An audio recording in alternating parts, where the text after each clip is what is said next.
The state of Tennessee has declared this week in June Lymphedema Awareness Week. It is a condition that causes painful swelling in your arms and your legs. Those who have it know how challenging and unpleasant it can be. But there are a number of patients who don't even know what it is or how to get help. Well, tonight we introduce you to one mid-state woman who has been successful at keeping her condition under control because of her determination and the help of medical experts. My arms swell. They swell, they hurt. Kim Beal is a two-time breast cancer survivor. But when her surgeon removed 17 lymph nodes after her bilateral mastectomy last fall, Kim had issues with fluid buildup. The diagnosis, lymphedema. The swelling can actually go all the way down to my hands. Patients who've had a lymph node surgery or a breast surgery or a breast radiation, and they get some swelling that we think really is mechanically related to blockage in the lymphatic channels. The condition is not curable, but it is treatable.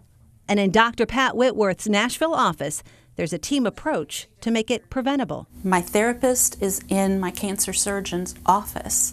They monitored me even before we scheduled my surgery. Cindy was measuring my arm, getting a baseline, determining where I stood, and so then they watched me for any signs of lymphedema. What I'm doing is helping direct the fluid away from this lymph node bed. At first, 45-minute massage sessions like this one were necessary.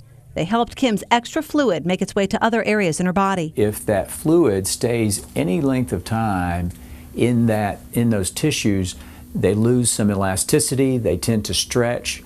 The tissues in the arm start to think this is the new normal. The massage treatments, along with wearing compression sleeves on her arms during the day and at night, give Kim hope. One of the things I love to do the most is scuba dive, and so that's kind of my goal. I need to get myself in a situation where I can pursue life the way I want to pursue life. And with the treatment, Kim is able to live life pain-free. Now, for more information on lymphedema, just log on to Newschannel5.com and click on News Links. It's been wonderful. She's such a good baby, very mild-mannered. Joviana Gabrielle is the newest member of the LeGrand family. Eat, sleep, and cry. Mom Kate is a military recruiter. Dad Jimmy, a first sergeant in the Army. Little brother tries to wake her up, but he's not very successful. She's used to the noise already. And Joviana's three older brothers, Tyler, Kevin, and Luke, ready to take on the mission of protecting their baby sister. Yeah, I got to cut the umbilical cord. It was amazing. I just couldn't wait to see what her face looks like. The boys will have to take their responsibility seriously. That's because Jimmy is deployed in Afghanistan for the next year.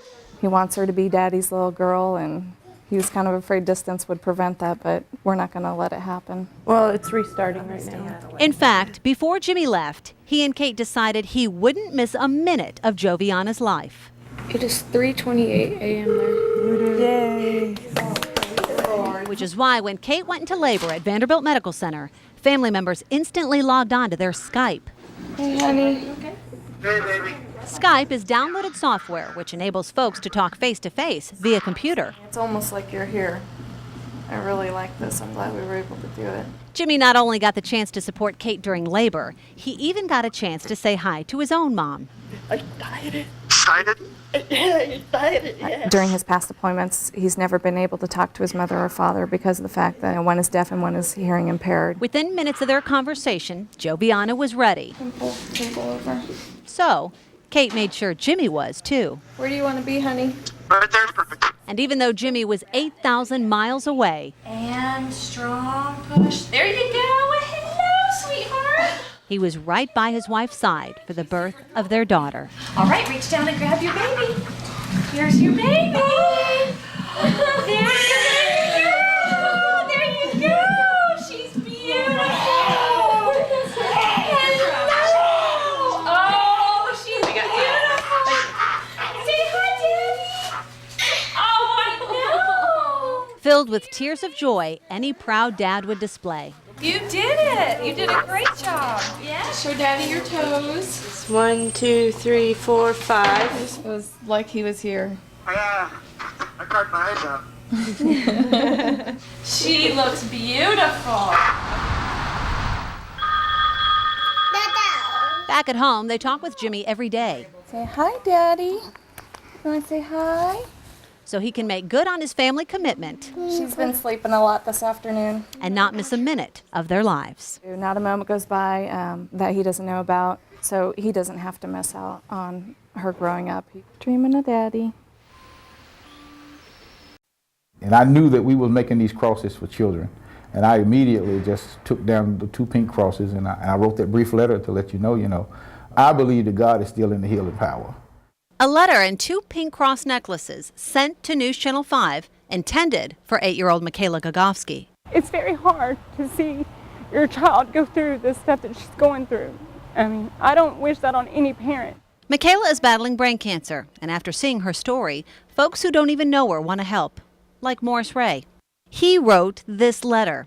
Morris says he can't provide money for her medical expenses, but instead he wants Michaela and her mom to have these cross necklaces and his prayers. Morris went on to say the necklaces are being donated by the Crosses of Children Ministry, which just happens to be located here at Riverbend Maximum Security Institution. Inmate Morris Ray makes cross necklaces. And we hoping through the sharing of the cross, it'll give people some hope and some strength to continue on, The necklace program was started by a missionary in Kentucky and adopted by the prison.